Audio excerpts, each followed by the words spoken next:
Hello everyone नमस्ते स्वागत छ तपाईँहरूलाई मेरो होमवर्क सिरिजको एपिसोड 65 मा र आज हो आर्म्स डे। आज मैले रियलाइज गरेको कुरो ह्याबिट टाइम प्याराडक्स।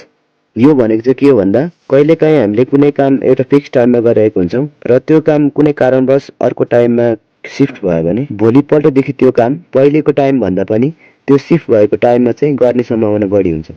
यो चाहिँ मेरो एक्सपिरियन्स हो।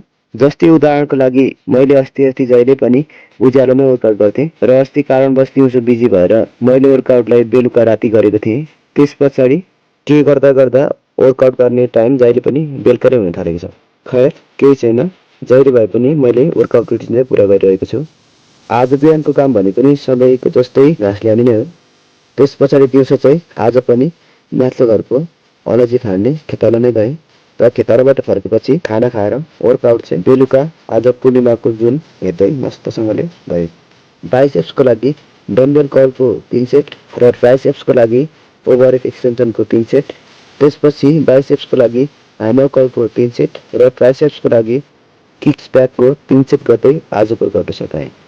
आजको लागि यति नै। भोलि फेरि हुनेछ हाम्रो भेट। तबसम्मको लागि स्टे फिट। हर हर महादेव।